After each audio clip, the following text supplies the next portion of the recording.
സായന്തനം.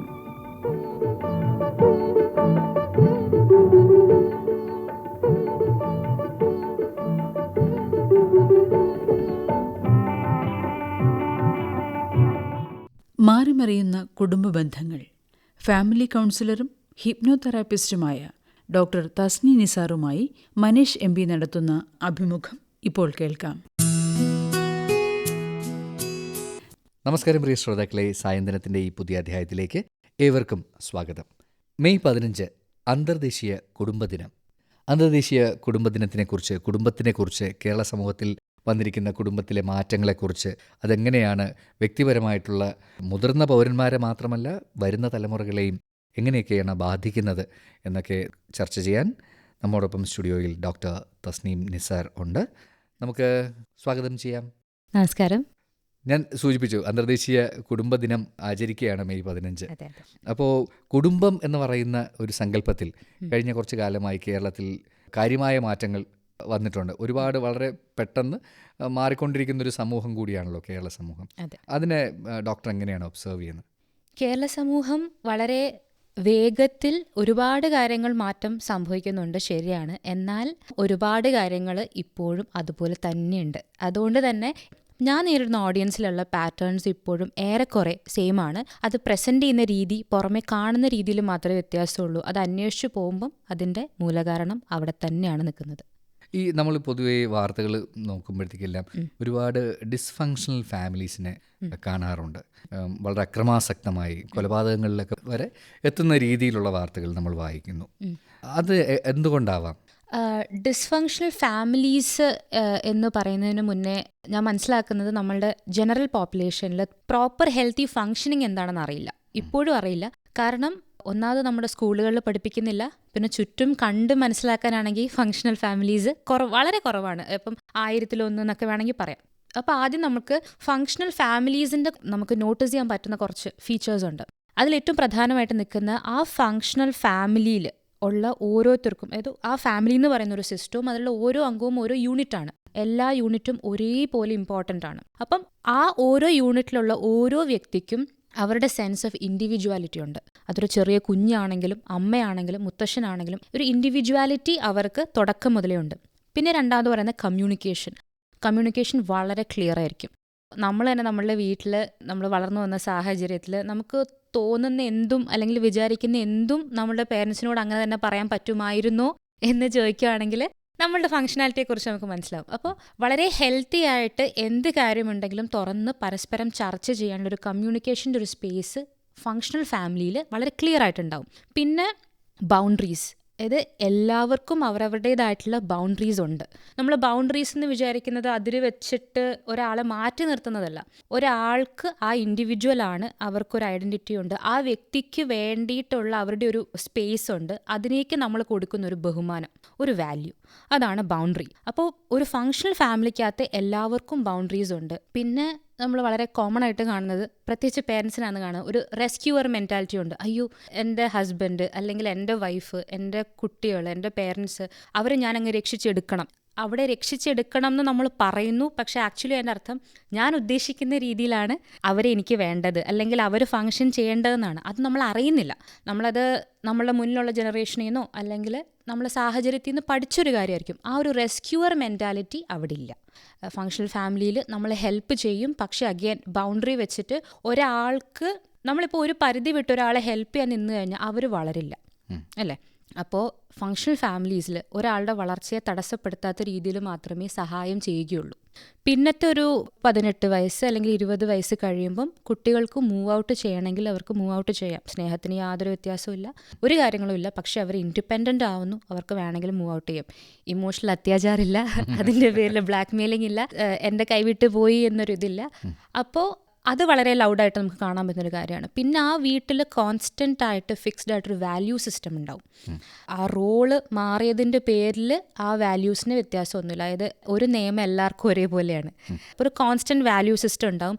അപ്പോൾ അത് വളരെ ലവിങ് ആയിട്ടും വളരെ ഈസി ആയിട്ട് ഗ്രോത്തിനെ മുന്നിൽ കണ്ടിട്ട് മുന്നോട്ട് പോകാൻ ആ ഫാമിലി സിസ്റ്റത്തിന് കഴിയും എന്നുള്ളതാണ് അതിൽ ഏറ്റവും വലിയ പോയിന്റ്. അല്ലെങ്കിൽ എപ്പോഴും ഒരു കുറേ റെസ്ട്രിക്ഷൻസും വെച്ചിട്ട് ഉള്ളിൽ മറ്റൊന്ന്, എനിക്ക് എൻ്റെ ജീവിതം എങ്ങനെ ജീവിക്കണം എന്നുള്ള ആഗ്രഹം ഒന്ന്, എങ്ങനെ എനിക്ക് ജീവിക്കാൻ പറ്റുള്ളൂ എന്നുള്ളത് ഇറ്റ്സ് എ കംപ്ലീറ്റ്ലി ഡിഫറെൻ്റ് ഒരു വേർഷനായിട്ട് ഒരുമിച്ചായിരിക്കും ആ വ്യക്തി വളരുക.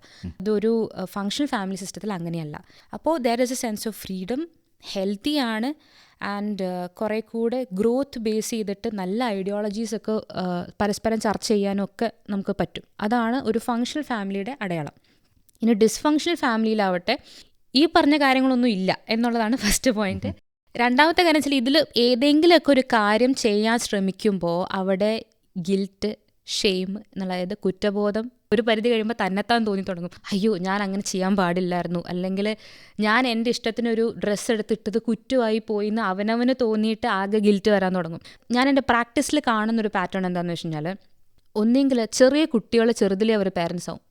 അപ്പോൾ കുട്ടികൾ സംസാരിക്കുന്നത് കേൾക്കണം, ഞാൻ ഇങ്ങനെ ചെയ്തു കഴിഞ്ഞാൽ എൻ്റെ പേരൻസിന് ഇങ്ങനെ പറ്റുള്ളൂ. അതായത് ആ ചെറിയ കുട്ടീനെ ആ പേരൻറ്റിൻ്റെ റോള് പേരൻ്റ് തന്നെ ഏൽപ്പിച്ചു. പേരൻസിൻ്റെ മൂഡ് സ്വിങ്സിന്, അവരുടെ എന്ത് ഡെസിഷൻ മേക്കിങ്ങിനും ഒക്കെ കുട്ടിയാണ് കാരണം എന്ന് അവരെ പറഞ്ഞങ്ങ് തെറ്റിദ്ധരിപ്പിക്കും. അപ്പോൾ കുട്ടി ഓരോ പ്രാവശ്യം മുള്ളിൻ്റെ മുള്ളിൽ നടക്കുന്ന പോലെ അതിന് സ്വന്തമായിട്ട് ചിന്തിക്കാനോ പ്രവർത്തിക്കാനോ ഒക്കെ പേടിയാണ്. എന്തെങ്കിലും അതിൻ്റെ ഇഷ്ടത്തിന് ഇഷ്ടമുള്ള ആഹാരം കഴിച്ചാൽ പോലും അതിന് ഭയങ്കര ഗിൽറ്റാണ്. അപ്പോൾ ഓൾറെഡി അതറിയാതെ അതിനൊരു സ്ക്രിപ്റ്റ് എഴുതി കൊടുത്തിരിക്കുന്നു, അതിൻ്റെ പേരിൽ ആ കുട്ടി ഫങ്ഷൻ ചെയ്യുന്നു. ആ കുട്ടി വളർന്നു വന്ന് ആ അഡൾട്ട് ആകുമ്പോഴും വരുന്ന പാർട്ട്ണർ അടുത്തുനിന്ന് അത് തന്നെ എക്സ്പെക്റ്റ് ചെയ്യുന്നു. നെക്സ്റ്റ് ഇത് തന്നെ ജനറേഷണൽ ട്രോമയായിട്ട് ഇങ്ങനെ പോകുന്നു. അപ്പോൾ ആ പാറ്റേൺ അങ്ങനെ കണ്ടിന്യൂ ചെയ്യും. പിന്നെ കാണുന്നത് വെച്ച് കഴിഞ്ഞാൽ ഈ ഫാമിലീസ് ഒരുവിധം പുറമേ ഭയങ്കര ഹാപ്പി ആയിരിക്കും. പുറമേ നമ്മൾ വിചാരിക്കും അയ്യോ ഇത്രയും നല്ലൊരു ഫാമിലി കാണാനില്ല. പക്ഷേ തിരിച്ചവരെ വീട്ടിൽ ചെന്ന് ഡോറ് അടച്ചിട്ടുണ്ടെങ്കിൽ അവർ പരസ്പരം സംസാരിക്കുക പോലുമില്ല ഒരുവിധ ആൾക്കാർ. പിന്നെ ഫ്രീക്വൻ്റ് ആയിട്ട് വീട്ടിൽ അസുഖങ്ങളായിരിക്കും. മിക്കവാറും കുട്ടികളായിരിക്കും അത് കൂടുതൽ പ്രൊജക്റ്റ് ചെയ്ത് കാണിക്കുക. എപ്പോഴും അസുഖം എന്ന് വരുമ്പോഴത്തേക്കും കുറച്ചുകൂടെ ഒരു പിന്നിലോട്ട് നമ്മൾ ഇൻവെസ്റ്റിഗേറ്റ് ചെയ്ത് തുടങ്ങുമ്പം അത് വളരെ ഡിസ്ഫങ്ഷണൽ ആയിട്ടുള്ളൊരു ഫാമിലിയാണ്. ആ സൈക്കോളജിയിൽ നിന്നും ആ ടോക്സിസിറ്റിയിൽ നിന്നും ആണ് ശാരീരികമായിട്ടുള്ള അസുഖങ്ങൾ പോലും സ്ഥിരമായിട്ട് വരുന്നത്. പിന്നെ എപ്പോഴും അവിടെ ഒരു ഒച്ചപ്പാടും ബഹളവും, ഒരു സമാധാനം എന്ന് പറഞ്ഞില്ല, ഈവൻ സൈലൻസിൽ പോലും പേടി ഉണ്ടാവുന്നൊരവസ്ഥയാണ്. അത് വളരെ കോമൺ ആയിട്ട് കാണുന്നൊരു കാര്യമാണ്. അങ്ങനെയുള്ള വീടുകൾ നമുക്ക് പോകുമ്പോൾ മനസ്സിലാവും, ഇവർ സംസാരിക്കുന്നൊരു വോളിയം കേൾക്കുമ്പോൾ മനസ്സിലാവും. ചിലർ ഭയങ്കര ഒച്ചത്തിലാണ് എപ്പോഴും സംസാരിക്കാറ്, എനിക്ക് ഇത്രയും വോളിയം മതി സംസാരിക്കാൻ. പക്ഷെ അത് വിട്ട് വേറൊരു വോളിയത്തിലാണ് സ്ഥിരമായിട്ട് സംസാരിക്കുന്നതെന്നുണ്ടെങ്കിൽ, അവർക്ക് ചെവിക്ക് വേറെ ഇഷ്യൂസ് ഒന്നും ഇല്ലയെന്നുണ്ടെങ്കിൽ ഒരുവിധം അതിന് സാധ്യത അവരുടെ വീട്ടിൽ ആ വോളിയത്തിലാണ് അവർ സംസാരിക്കുന്നത്. Because so much of kiosk. ആ വീട്ടിൽ എപ്പോഴും വഴക്ക് എന്നുള്ള ഇതാണ് അവരുടെ നോർമൽ. അപ്പം നമ്മൾ ചെല്ലുമ്പോൾ ഇവരെന്താ എപ്പോഴും വഴക്കിടുന്നത്? അല്ല, അത് അവരുടെ നോർമലാണ്. ബിക്കോസ് ആ ഫാമിലി അന്തരീക്ഷം എപ്പോഴും വളരെ കെയോട്ടിക്കാണ്. പിന്നെ അവിടെ ഇൻഡിപെൻഡൻസ് എന്ന് പറഞ്ഞൊരു സാധനമില്ല. ഒരു കാര്യത്തിൽ ഇൻഡിപെൻഡൻസ് ഇല്ല. ഇൻഡിപെൻഡൻ്റ് ആയിട്ട് എന്തെങ്കിലും ചെയ്യുകയാണെങ്കിൽ അത് വളരെ അതിൻ്റെ കോൺസിക്വൻസസ് ഭയങ്കരമാണ്. ഞാൻ സ്വന്തമായിട്ട് ഇടുന്ന ചെരുപ്പ് തൊട്ട് ഒരു കാര്യം ചെയ്യുന്നത് തൊട്ട് പല്ല് തേക്കുന്നത് തൊട്ട് ഒരാൾ ഇൻഡിപെൻഡൻ്റ് ആവാൻ സമ്മതിക്കുന്നില്ല എന്ന് മാത്രമല്ല, അവരുടെ മേലെ മറ്റുള്ളവർ ഡിപ്പെൻഡൻ്റ് ആണ്. ആൻഡ് ഇവരെ അവർ ഡിപ്പെൻഡൻ്റ് ആക്കി നിർത്തുക തന്നെ ചെയ്യും. അപ്പോൾ നാളെ മുതൽ ഞാൻ എൻ്റെ തുണി കഴുകാൻ പോവുകയാണെന്നുണ്ടെങ്കിൽ എൻ്റെ അമ്മ ഭയങ്കരമായിട്ട് ഹേർട്ടാവും. അയ്യോ എൻ്റെ കൊച്ചിന് എന്നോട് സ്നേഹമില്ല. I am independent to do my things എന്നുള്ളത് പറഞ്ഞു കഴിഞ്ഞാലും ചിലപ്പം മനസ്സിലാവണമെന്നില്ല. അപ്പോൾ അവിടെ ഇൻഡിപെൻഡൻസിന് സ്പേസ് കൊടുക്കില്ല, ഇൻഡിപെൻഡൻസ് അവിടെ ഉണ്ടാവില്ല. അപ്പം നമ്മൾ ഇതൊക്കെ ഇത്രയും കേൾക്കുമ്പോഴായിരിക്കും എല്ലാവരും വളരെ ഡിപ്പെൻഡൻ്റ് ആയിട്ട് ഇങ്ങനെ ജീവിക്കുന്നു, അപ്പോൾ ഭയങ്കര ക്ലോസ്നെസ് ആയിരിക്കും. പക്ഷെ അതിൻ്റെ ഒരു തമാശ എന്താണെന്ന് വെച്ച് കഴിഞ്ഞാൽ അവിടെ ഇൻറ്റിമസി ഇല്ല. കാരണം ഇൻറ്റിമസിയുടെ ഒരു ഡെഫിനിഷൻ നമ്മൾ നോക്കുകയാണെങ്കിൽ ഏറ്റവും ഡീപ്പായിട്ട് നമുക്ക് കാണാനും കേൾക്കാനും അറിയാനും അനുഭവിച്ചെടുക്കാനും ആ ഒരു ഡെപ്തിലോട്ട് ഒരാളെ അറിയാൻ പറ്റുന്നതാണ് ഇൻറ്റിമസി. അപ്പോൾ ഇവിടെ ഒന്നും തന്നെ ഈ പറഞ്ഞൊരു ഡിസ്ഫങ്ഷണൽ ഫാമിലി സിസ്റ്റത്തിൽ ഓണസ്റ്റി എന്നൊരു കാര്യമില്ല. ഓണസ്റ്റായിട്ട് എൻ്റെ സ്വന്തം ഫീലിങ്സോ തോട്ട്സോ എനിക്ക് ഷെയർ ചെയ്യാൻ പറ്റാത്തടത്ത് ഞാൻ ഒരു സ്ഥലത്തെ ഫങ്ഷനിങ്ങിന് വേണ്ടിയിട്ട് ഞാൻ അങ്ങനെ ഫങ്ഷൻ ചെയ്യുന്നു. അപ്പോൾ അവിടെ ഞാൻ ഓണസ്റ്റ് അല്ല, മറ്റേ വ്യക്തിയോട് ഓണസ്റ്റ് അല്ല എന്ന് മാത്രമല്ല, ഞാൻ എന്നോട് പോലും ഓണസ്റ്റ് അല്ല. അങ്ങനത്തെ ഒരു സാഹചര്യത്തിൽ നമുക്ക് വേറൊരാളുടെ അടുത്ത് ഓണസ്റ്റ്ലി ഇൻറ്റിമേറ്റ് ആവാൻ പറ്റില്ല. അവിടെ ഫിസിക്കൽ ഇൻറ്റിമസി, സെക്ഷൽ ഇൻറ്റിമസി ഒക്കെ ഉണ്ടാവും. ഇവിടെ ഡിപ്പെൻഡൻ്റ് ആയിട്ട് അങ്ങോട്ടും ഇങ്ങോട്ടും നിൽക്കുമ്പം they are not connected, they are enmeshed. രണ്ടും തമ്മിലുള്ള വ്യത്യാസമുണ്ട്. അപ്പോൾ ഒരു എൻമെഷ്മെൻറ്റും കണക്ഷനും തമ്മിലുള്ള വ്യത്യാസമാണ്. ഇവിടെ കണക്ഷൻ ഇല്ല, എൻമെഷ്ഡ് ആണ്.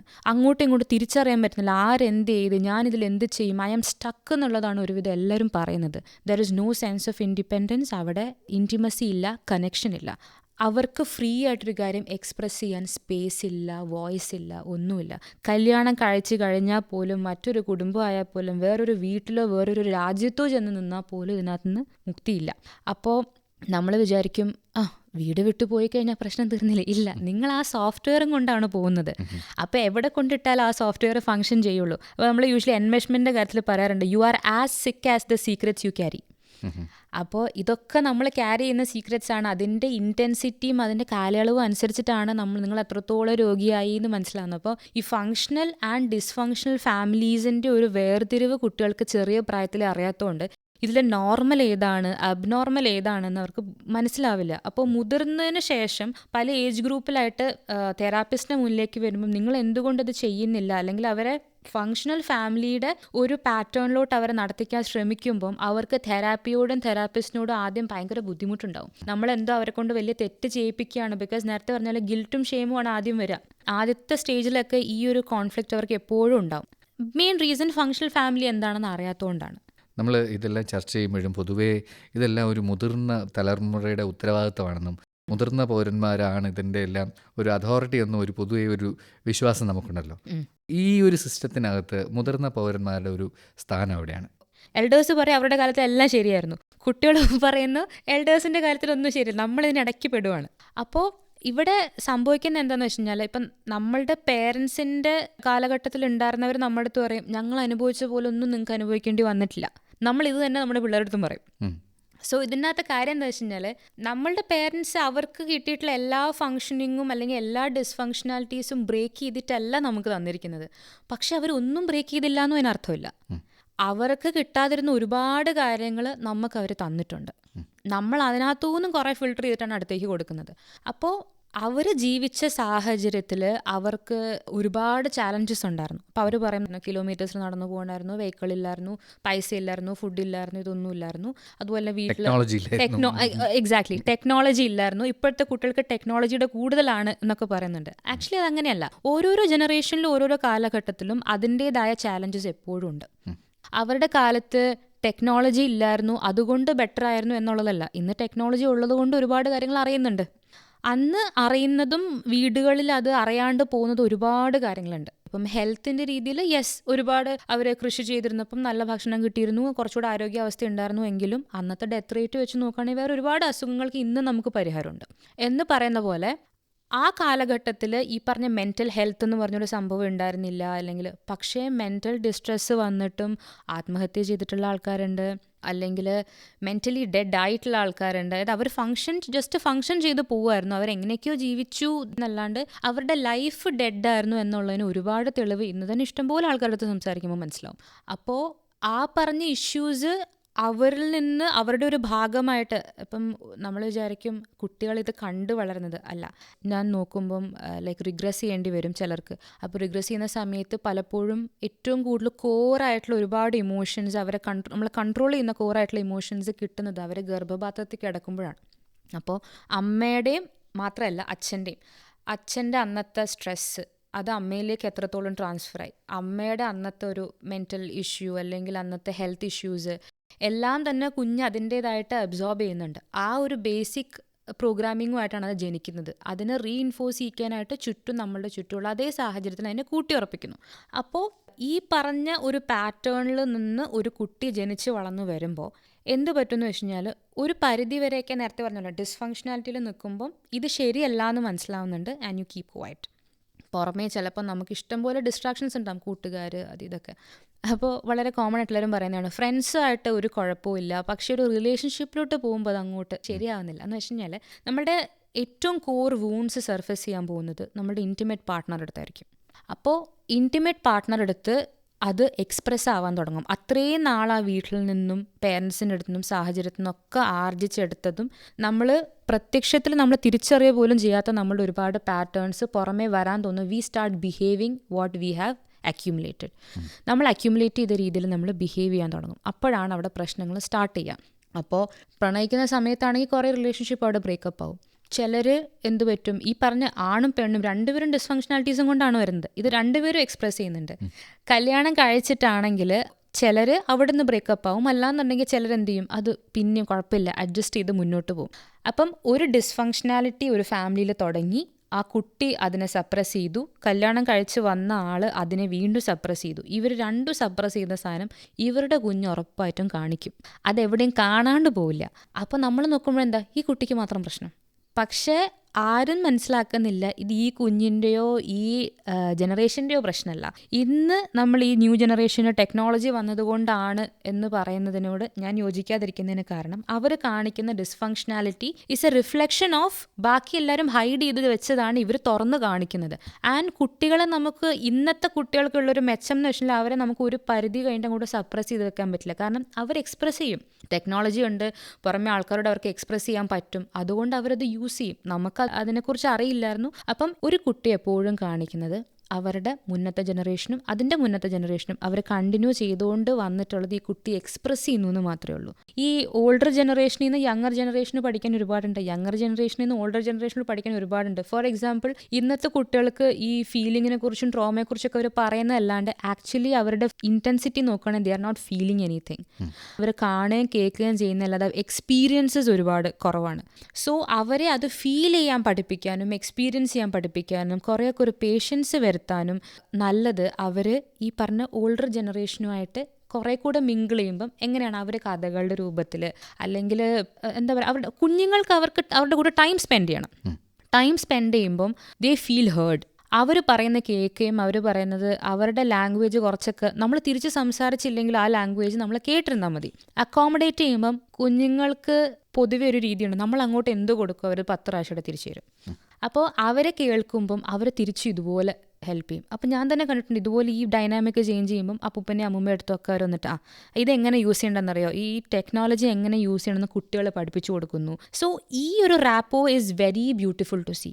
അത് നമുക്ക് ക്രിയേറ്റ് ചെയ്തെടുക്കാൻ പറ്റും. പിന്നെ ഇടയ്ക്കുള്ള ഈ അഡൾട്ട് അല്ലെങ്കിൽ പേരൻറ്റ് ജനറേഷൻ എന്ന് പറയുന്നത് അവരെല്ലാം നടുക്ക് സാൻഡ്വിച്ച് ഡായി പോയി. അപ്പം നമ്മളിതിൻ്റെ ഇടയ്ക്ക് പെടുക ചെയ്യുന്നത്. പക്ഷേ നമ്മളാണ് ഇവിടുത്തെ സൈക്കിൾ ബ്രേക്കേഴ്സും. ഈ ട്രോമയുടെ പാറ്റേൺ ആണെങ്കിൽ പാറ്റേൺ ബ്രേക്ക് ചെയ്യാൻ ഞാൻ മനസ്സിലാക്കുന്ന നമ്മളുടെ ജനറേഷൻ ഇന്ന് പറ്റുന്ന പോലെ വേറെ ആർക്കും പറ്റില്ല.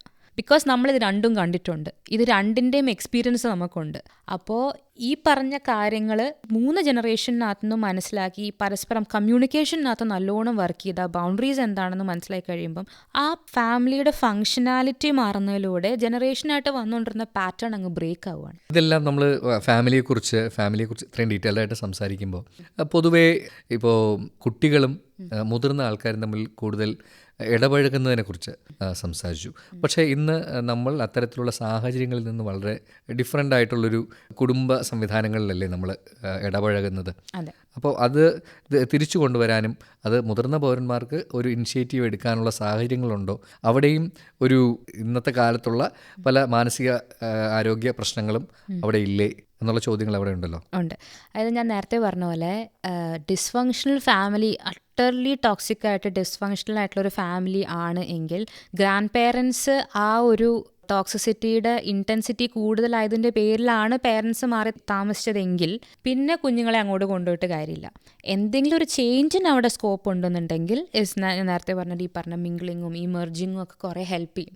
അൺഹെൽത്തി ആണെങ്കിൽ മാറി നിൽക്കുന്നത് തന്നെയാണ് നല്ലത്. പക്ഷെ അതേസമയം നമ്മളുടെ പേരൻസിനെ ടേക്ക് കെയർ ചെയ്യാനുള്ള ഉത്തരവാദിത്വം നമുക്കുള്ളത് കൊണ്ട് അവർ ടേക്ക് കെയർ ചെയ്യുക. പക്ഷെ അതേസമയം ആ ഒരു അറ്റ്മോസ്ഫിയറിലോട്ട് നമ്മളുടെ കുട്ടികളെ എൻഗേജ് ചെയ്യിക്കുന്നത് കൊണ്ട് അവർക്ക് ബുദ്ധിമുട്ടുണ്ടാവുന്നുണ്ടെങ്കിൽ അത് അവോയ്ഡ് ചെയ്യുന്നതാണ് നല്ലത്. കാരണം എന്താണ് അവിടുത്തെ ഇഷ്യൂ? ചില ഇഷ്യൂസ് ഒന്നും നമുക്ക് ഒരിക്കലും ഒരു കാരണവശാലും തിരിച്ച് അവരെ അങ്ങോട്ട് കൊണ്ടുപോകുന്നത് ഭയങ്കര ബ്രൂട്ടലായിരിക്കും.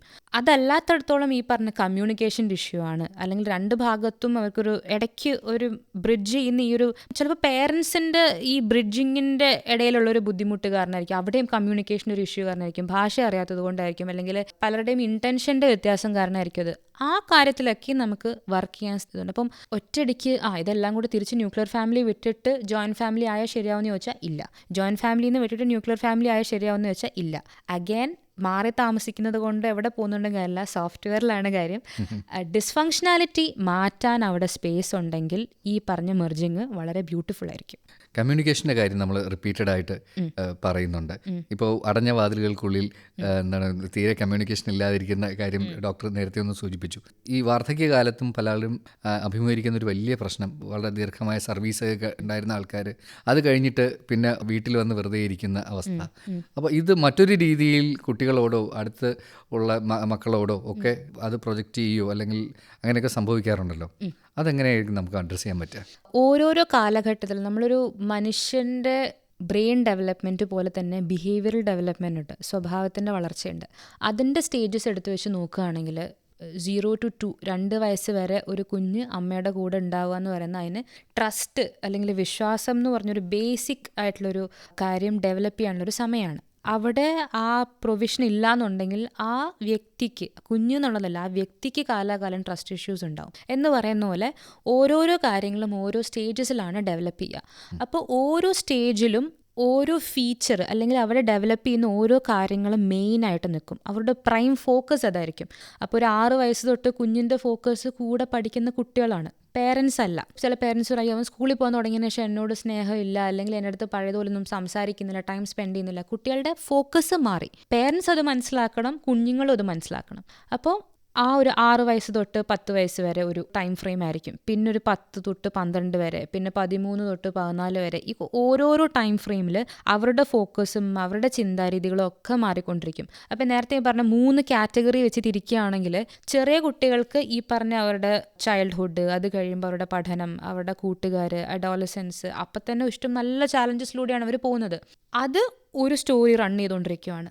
പിന്നെ അതേസമയം അവരുടെ പേരൻസിൻ്റെ ജനറേഷൻ ഏത് സ്റ്റേജിലാണ്, പ്രൊഡക്ടിവിറ്റി എന്നുള്ള ഒരു ഫോക്കസ് വെച്ചിട്ടാണ് അവർ ഫങ്ഷൻ ചെയ്തുകൊണ്ടിരിക്കുക. അവർ ഫോക്കസ് പ്രൊഡക്ടിവിറ്റി മാത്രമാണ്. അത് ഫാമിലിയിലാണെങ്കിലും മിക്കവാറും വർക്കിലാട്ടാണെങ്കിലും. അപ്പോൾ എത്രത്തോളം പൈസ സമ്പാദിക്കുന്നു, നല്ല ജോലി, നല്ല വരുമാനം, റിസോഴ്സസ്, വീട് വയ്ക്കുക, ഇൻവെസ്റ്റ്മെൻറ്റ്സ് ഉണ്ടാക്കുക, കുട്ടികളെ നല്ല സ്കൂളിലാക്കുക, നല്ല റിസോഴ്സസ് ഉണ്ടാക്കുക എന്നുള്ള പുറേനാണ് പേരൻസ് ഓടിക്കൊണ്ടിരിക്കുന്നത്. കാരണം പ്രൊഡക്ടിവിറ്റിയാണ് ആ ഏജിലെ ഫോക്കസ്. അത് കഴിഞ്ഞ് നെക്സ്റ്റ് ജനറേഷൻ വരുമ്പോഴത്തേക്കും ഒരു 50+ ഒക്കെ കഴിഞ്ഞ് വരുമ്പോഴത്തേക്കും അവിടെ വരുന്നൊരു ഫോക്കസ് എന്ന് പറയുന്നത് ഒരു പെർട്ടിക്കുലർലി പറയും ഇൻറ്റഗ്രേറ്റീവ് വേഴ്സസ് ഡിസ്പെയർ എന്ന് പറയും. അതായത് അത്രയും നാൾ അവർ ജീവിച്ച ജീവിതത്തിന് തിരിഞ്ഞു നോക്കും. ഈ പറഞ്ഞ റിട്ടയർമെൻറ്റ് കഴിയുമ്പോൾ അല്ലെങ്കിൽ സർവീസ് എവിടെ നിന്നാണോ കഴിഞ്ഞ് തിരിച്ച് വീട്ടിൽ വന്നിരിക്കുമ്പം അവർക്ക് ഇഷ്ടംപോലെ സമയം കിട്ടും ഫോക്കസ് ചെയ്യാൻ. എന്തിലാണ്? അത്രയും നാൾ അവർ ജീവിച്ച ലൈഫിനെ തിരിഞ്ഞു നോക്കാനായിട്ട്. അപ്പോൾ അവിടെ 2 കാര്യങ്ങൾ നിൽക്കുള്ളൂ. ഒന്നുകിൽ ഇൻറ്റഗ്രിറ്റി, വളരെ പ്രൗഡായിട്ടാണ് ഞാൻ എൻ്റെ ലൈഫ് നന്നായിട്ട് ജീവിച്ച് തീർത്തു, നല്ല രീതിയിൽ ജീവിച്ചു, കുട്ടികളെ നല്ല രീതിയിൽ എത്തിച്ചു, എല്ലാവർക്കും വേണ്ടി എല്ലാം ചെയ്തു എന്നുള്ളത്. അല്ലാന്നുണ്ടെങ്കിൽ നിരാശ. ചിലപ്പം അവരുടെ പ്രൊഡക്ടിവിറ്റി കാലഘട്ടത്തിൽ അവർ വളരെ നന്നായിട്ട് സാറ്റിസ്ഫൈഡ് ആയിട്ട് മുന്നോട്ട് പോയ ആൾക്കാരായിരിക്കും. 50 വയസ്സ് കഴിയുമ്പോഴത്തേക്ക് ഡിപ്രഷൻ സ്റ്റാർട്ട് ചെയ്തു, ആങ്സൈറ്റി സ്റ്റാർട്ട് ചെയ്തു. ചോദിക്കുമ്പോൾ പറയും ഞാൻ എൻ്റെ ആയ കാലത്ത് എൻ്റെ കുട്ടികൾക്ക് വേണ്ടിയൊന്നും ചെയ്തില്ല, വീട്ടുകാർക്ക് വേണ്ടിയൊന്നും ചെയ്തില്ല. ചിലപ്പോൾ അതായിരിക്കും. ഇനി ഇതൊന്നുമല്ല, അവർക്ക് വേണ്ടിയിട്ടൊക്കെ വെച്ച് ഞാൻ എനിക്ക് വേണ്ടിയിട്ടൊന്നും ചെയ്തില്ല. ഒരുവിധം എല്ലാവരും പറയുന്നേക്കാം ഡോക്ടർ ഈ 50 വയസ്സിൽ 60 വയസ്സിൽ തിരിഞ്ഞു നോക്കുമ്പോൾ എനിക്ക് എന്നെ കാണാൻ പറ്റുന്നില്ല. അപ്പം നമ്മൾ ചോദിക്കും നിങ്ങൾ ചെറിയ പ്രായത്തിൽ എന്തൊക്കെയായിരുന്നു, അപ്പോൾ എനിക്ക് ഇന്ന ഹോബീസ് ഉണ്ടായിരുന്നു, ഞാൻ ഇന്ന സ്കില്ലിൽ നല്ലതായിരുന്നു. അപ്പം അവർ തിരിഞ്ഞു നോക്കുമ്പം അവരെ സിസ്റ്റമാറ്റിക്കലി അല്ലെങ്കിൽ ഓരോരോ കാലഘട്ടത്തിൽ അവരും ചുറ്റുമുള്ളവരിലും കൂടെ ചേർന്ന് ഇല്ലാണ്ടാക്കി കഴിഞ്ഞപ്പോൾ തിരിച്ചു നോക്കുമ്പോൾ കുറ്റബോധവും നിരാശയുള്ളൂ, ഇനിയിപ്പോൾ ലൈഫില്ല എന്നൊരു. അപ്പോൾ ആ ഒരു ഡിപ്രസീവ് സ്റ്റേജിൽ യൂഷ്വലി നമ്മൾ പറയാറുള്ളതാണ് നിങ്ങൾക്ക് ഇപ്പോൾ പറ്റുന്ന പണ്ട് മുതലേ ഉണ്ടായിരുന്ന ഇൻട്രസ്റ്റുകളിലോട്ട് തിരിഞ്ഞു നോക്കി. ഏതെല്ലാം റിട്ടയർമെൻ്റ് ആയി, അല്ലെങ്കിൽ അവർ ചെറിയ വേറെ എന്തെങ്കിലും ഒരു ജോലിയോ ട്യൂഷനോ എന്തെങ്കിലും സ്റ്റാർട്ട് ചെയ്തിട്ടുണ്ടാവും. അവർക്ക് ചെറിയ വരുമാനം വെക്കാനും ക്രിയേറ്റീവായിട്ട് എന്തെങ്കിലും ചെയ്യാനും അവരെ രണ്ടാമത് റിവൈവ് ചെയ്യിപ്പിച്ചിരുത്തുക എന്നുള്ളത് ഭയങ്കര പാടുള്ള കാര്യമാണ്. പക്ഷെ അതേസമയം പറ്റുന്ന കാര്യമാണ്. അപ്പം ഈ പറഞ്ഞ വാതിലുകൾക്കുള്ളിൽ ഇരുന്നിട്ട് ആരും തമ്മിൽ കമ്മ്യൂണിക്കേറ്റ് ചെയ്യുന്നില്ലാന്നുണ്ടെങ്കിൽ നേരത്തെ പറഞ്ഞ വാല്യൂ സിസ്റ്റം, വീട്ടിൽ സ്ട്രിക്റ്റ് ആയിട്ട് റൂൾസ് വേണം. റൂൾസ് ഇപ്പം it can be as easy as നമുക്ക് ഫുഡ് കഴിക്കുമ്പോൾ ആൾക്കാർ ഒരുമിച്ച് ഫുഡ് കഴിക്കണം, ഒരു ദിവസം നമ്മൾ ഒരുമിച്ചിരുന്ന് സംസാരിക്കുന്ന സമയം വേണം, പരസ്പരം കാര്യങ്ങൾ ഷെയർ ചെയ്യണം എന്നുള്ളത് ഒരു ഫാമിലിയിൽ ഒരു റൂള് വെച്ച് കഴിഞ്ഞാൽ എല്ലാവരും അത് ഫോളോ ചെയ്യേണ്ടതാണെങ്കിൽ അതങ്ങനെ മുന്നോട്ട് പോകും. പറ്റാത്ത കാര്യമൊന്നുമില്ല. അത് ഞാൻ പറഞ്ഞ കേൾക്കില്ല, അവർ പറഞ്ഞാൽ കേൾക്കില്ല എന്നുണ്ടെങ്കിൽ that is A lack of discipline. കുഞ്ഞുങ്ങളെ വീട്ടിൽ വന്ന് കഴിയുമ്പോൾ അവരെന്തൊക്കെ വിശേഷം പറയുന്നു, പേരൻസ് വീട്ടിൽ വന്നിട്ട് എന്തൊക്കെ വിശേഷം പറയുന്നു, അതുപോലെ തന്നെ എൽഡേഴ്സിനും ആ സ്പേസ് ഉണ്ട്, ആ സ്പേസ് ഉണ്ടാവണം. ആ കമ്മ്യൂണിക്കേഷനകത്തുനിന്ന് ആ 3 ജനറേഷനും തമ്മിലൊരു മെർജിങ് നടക്കുകയുള്ളൂ. ഈ 3 കാറ്റഗറിക്കകത്ത് ഒരുപാട് വ്യത്യാസങ്ങളുണ്ടെങ്കിലും കോമണാലിറ്റീസ് ഒരുപാടുണ്ട്. അത് ഈ കമ്മ്യൂണിക്കേഷൻ ഇല്ലാത്തതുകൊണ്ടാണ് കോമൺ ഫാക്ടേഴ്സ് ഉണ്ടെന്ന് മനസ്സിലാവാത്തത്. ഒരു ദിവസത്തിനെ കുറിച്ച് വീട്ടിൽ വന്നാൽ അതിനെക്കുറിച്ച് സംസാരിക്കുക എന്ന് പറയുന്നത് എല്ലാവർക്കും ഉള്ള ആഗ്രഹമാണ്. നല്ല ആഹാരം കഴിക്കുക, ആൾക്കാരുമായിട്ട് കണക്റ്റഡ് ആയിട്ട് ഇരിക്കുക എന്ന് പറയുന്നത് എല്ലാവർക്കും ഉള്ള ആഗ്രഹമാണ്. ഇപ്പോൾ കോമണാലിറ്റീസ് ഇല്ലായികയല്ല, അത് എക്സ്പ്രസ് ചെയ്യുന്ന രീതിയായിരിക്കും. പക്ഷേ ഒരുമിച്ചിരിക്കുന്ന സമയത്ത് നിങ്ങളുടെ ഡിസ്ട്രാക്ഷൻസ് മാറ്റി വെച്ചിട്ട് നിങ്ങൾ അതിനെക്കുറിച്ചൊന്ന് അവെയറായി പരസ്പരം കമ്മ്യൂണിക്കേറ്റ് ചെയ്യും തോറും അത് ബെറ്ററായി വരും. പറയാതെ പറ്റില്ല, ചിലയിടത്ത് അത് ഒട്ടും തന്നെ പറ്റില്ല. കാരണം അത്രയും റിജിഡാണ് അവരുടെ രീതികൾ മാറ്റാൻ തയ്യാറല്ല. അപ്പോൾ ഈ അന്തർദേശീയ കുടുംബ ദിനത്തിൽ നമ്മൾ ഇപ്പോൾ ഡിസ്ഫങ്ഷണൽ ഫാമിലീസിനെ കുറിച്ചും ഫങ്ഷണൽ ഫാമിലീസിനെ കുറിച്ചൊക്കെ പറഞ്ഞു. ഇവിടെ ഒരു വലിയ ചോദ്യം എന്ന് പറയുന്നത് നമ്മളൊരു റേസിലാണ് മൊത്തത്തിൽ സിസ്റ്റം എന്ന് പറയുന്നത്. അവിടെ പല കാര്യങ്ങളും തീരുമാനിക്കുന്നത് പ്രൊഡക്ടിവിറ്റി അല്ലെങ്കിൽ വെൽത്ത് ഒക്കെയാണ് തീരുമാനിക്കുന്നത്. അപ്പോൾ അവിടെ ഈ ഫങ്ഷണൽ ഡിസ്ഫങ്ഷണൽ ഫാമിലീസിൻ്റെ വാല്യൂസ് നമ്മൾ എവിടെ സെറ്റ് ചെയ്യണം? അതിനെ ഏറ്റവും ചുരുക്കി പറയുവാണെങ്കിൽ നമ്മൾ ഇന്ന് ഏറ്റവും കോമൺ ആയിട്ടുള്ള ഇഷ്യൂസ് ഒരു വ്യക്തിയിൽ എവിടെ ചെറിയ കുട്ടിയാവട്ടെ വലുതാവട്ടെ കാണുന്നത് അവരുടെ കോറായിട്ടുള്ള ഇമോഷൻ എന്താണ് ക്യാരി ചെയ്യുന്നതെന്നുള്ളത്. നമ്മുടെ ഇമോഷനാണ് നമ്മൾ എല്ലാ ദിവസവും ഡ്രൈവ് ചെയ്യുന്നത്. നമുക്ക് ഇമോഷൻ എടുത്ത് കളയാനൊന്നും പറ്റില്ല. ഏറ്റവും കോറായിട്ട് ആൾക്കാർക്കുള്ളത് ഒന്ന് ഫിയറാണ്. ബിക്കോസ് ഈ പറഞ്ഞ റേസാണ്, കോമ്പറ്റീഷനാണ്, കമ്പാരിസൺ. ഈ കമ്പാരിസൺ എന്ന് പറഞ്ഞാൽ മുതിർന്ന തൊട്ടല്ല, വയറ്റിനകത്ത് കിടക്കുമ്പോൾ പോലും ആ ഒരു സെൻസ് ഓഫ് കമ്പാരിസണും ഫിയറും കോമ്പറ്റീഷനും ഉണ്ട്. അപ്പം ഒരു sense of fear and anxiety നമുക്ക് നോർമലായി കഴിഞ്ഞു. അതൊരിക്കലും ഒരു നോർമൽ സിസ്റ്റം അല്ല. ഇന്ന് ഹാർട്ട് ഇഷ്യൂസും അല്ലെങ്കിൽ ഹെൽത്ത് ഇഷ്യൂസും ഉള്ള ആൾക്കാർ വളരെ കോമൺ ആണ്. Because you are constantly in anxious state അല്ലെങ്കിൽ in a state of fear. അപ്പം ഇതിൻ്റെ ഭാഗമായിട്ട് എന്ത് പറ്റും? എല്ലാ റേസിലും എല്ലാ കാറ്റഗറിക്കും ഉള്ള ആൾക്കാരല്ല ഓടുന്നത്. I am not good enough എന്നുള്ള ആൾക്കാരിൽ നിന്ന് കോമൺ ആയിട്ട് കാണുന്നത് എന്താണ്? ഭയങ്കര ഇൻസെക്യൂരിറ്റി ഉണ്ടാവും. Jealousy is another thing. Jealousy കാരണം ആൾക്കാർ അവനവനെയും മറ്റുള്ളവരെ നശിപ്പിക്കുന്നതിന് ഒരു ലിമിറ്റും ഇല്ല. പിന്നെ there is no trust. Because everybody is in competition. Sense of fear ഉണ്ട്, കമ്പാരിസൺ ഉണ്ട്, കോമ്പറ്റീഷൻ ഉണ്ട്, ജെലസി ഉണ്ട്, ദർ ഇസ് നോ ട്രസ്റ്റ്. ചുറ്റുമുള്ള ആളെ നമ്മൾ വിശ്വസിക്കത്തില്ല. എല്ലാവരും എപ്പോഴും അലേർട്ടായിരിക്കും, ആങ്ഷ്യസ് ആയിരിക്കും. അവിടെ സോഫ്റ്റ് ഇമോഷൻസിന് യാതൊരു വിലയില്ല. അപ്പോൾ ഈ പറഞ്ഞ കോമ്പറ്റേറ്റീവ് റേസിനകത്ത് വന്ന് ഫിസിക്കലി ആൻഡ് ഇമോഷണലി മെൻ്റലി ഒക്കെ ദേ ആർ ടയേർഡ്. ഒരുപാട് പ്രശ്നങ്ങളെക്കുറിച്ച് നമ്മൾ പറഞ്ഞു. അതിൻ്റെ പരിഹാരം എന്താണെന്ന് ചോദിച്ചു കഴിഞ്ഞാൽ ആദ്യം അവയർനെസ് വേണം. ഒന്ന്, നിങ്ങളിലുള്ള പാറ്റേൺസ് എന്താണെന്ന് നിങ്ങളറിയുക. അത് എവിടുന്ന് വരുന്നു എന്നറിയാം. അത് ഒരിക്കലും നമ്മളുടെ പേരൻസിനെയോ സാഹചര്യത്തിനോ ബ്ലെയിം ചെയ്യാനല്ല. ബ്ലെയിം കൊണ്ട് കാര്യമില്ല. Take responsibility. ഓക്കെ, ഇത് ഇന്നടത്തുനിന്ന് വന്നതാണ്. ഇപ്പം നിങ്ങൾക്ക് 2 ഓപ്ഷൻ ഉണ്ട്. നിങ്ങൾ ആ പ്രോഗ്രാമിംഗ് റൺ ചെയ്യണോ അതോ നിങ്ങളത് ബ്രേക്ക് ചെയ്യണോ? So if you want to break it you can learn. Humans are like animals. അതുകൊണ്ടുള്ള മെച്ചം എന്താണ്? You can train them at any time. നമ്മളുടെ ബ്രെയിൻ ഏത് ടൈം ന്യൂറോപ്ലാസ്റ്റിക് ആണ്. നമ്മൾ ഏത് കാര്യം നമുക്ക് ട്രെയിൻ ചെയ്തെടുക്കാൻ പറ്റും. എന്തുകൊണ്ടാണ് അത് ബുദ്ധിമുട്ടെന്ന് വെച്ച് കഴിഞ്ഞാൽ ഇത്രയും നാൾ റൺ ചെയ്ത പ്രോഗ്രാം നമുക്ക് റൺ ചെയ്യാൻ എളുപ്പമാണ്. നമുക്ക് പൊട്ടിത്തെറിക്കാനും ദേഷ്യപ്പെടാനും വയലൻ്റ് ആവാനും എളുപ്പമാണ്. ക്ഷമ കാണിക്കാൻ ഭയങ്കര പാടാണ്. അപ്പോൾ ആ ഒരു കോൺഫ്ലിക്റ്റ് വരും. പക്ഷെ അതിനകത്ത് വർക്ക് ചെയ്യാൻ ഇതാണെങ്കിൽ പറ്റും. ഇതിൻ്റെ ഒരു സൊല്യൂഷൻ എന്താണെന്ന് ചോദിച്ചാൽ ഫസ്റ്റ് അവയർനെസ് വേണം. നല്ല ഫാമിലി കൗൺസിലിംഗ് വേണം. അതിലേക്ക് വേണ്ടിയിട്ട് ഹിപ്നോസിസ് നല്ലൊരു ടൂളായിട്ട് അതിനെ അഡ്രസ്സ് ചെയ്യാനും റൂട്ട് ഔട്ട് ചെയ്യാനും ഹെൽപ്പ് ചെയ്യും. ഇത്രയും നേരം കുടുംബത്തിനെക്കുറിച്ച് ഒരുപാട് കാര്യങ്ങൾ നമ്മൾ ഇന്ന് സംസാരിച്ചു. ഇന്ന് കേട്ടിരുന്ന പല ആൾക്കാരും അവനവനെക്കുറിച്ച് തന്നെ ഒരുപാട് കാര്യങ്ങൾ ചിന്തിച്ചിട്ടുണ്ടാവും. ഞാനിത് കേട്ടിരുന്നിട്ട് ഞാൻ എന്നെക്കുറിച്ച് ഒരുപാട് കാര്യങ്ങൾ അനലൈസ് ചെയ്തു. ശ്രോതാക്കളിൽ പലരും അങ്ങനെ ചെയ്തിട്ടുണ്ടാവും എന്ന് വിചാരിക്കുന്നു. ഇത്രയും നേരം നമ്മളോടൊപ്പം ഈ കാര്യങ്ങളൊക്കെ വിശദീകരിച്ചു തന്നത് ഹിപ്നോതെറാപ്പിസ്റ്റ് കൂടിയായ ഡോക്ടർ തസ്നീം നിസാറാണ്. നന്ദി. Thank you. മാറിമറിയുന്ന കുടുംബ ബന്ധങ്ങൾ. ഫാമിലി കൗൺസിലറും ഹിപ്നോതെറാപ്പിസ്റ്റുമായ ഡോക്ടർ തസ്നി നിസാറുമായി മനീഷ് എം പി നടത്തിയ അഭിമുഖമാണ് നിങ്ങൾ ഇതുവരെ കേട്ടത്.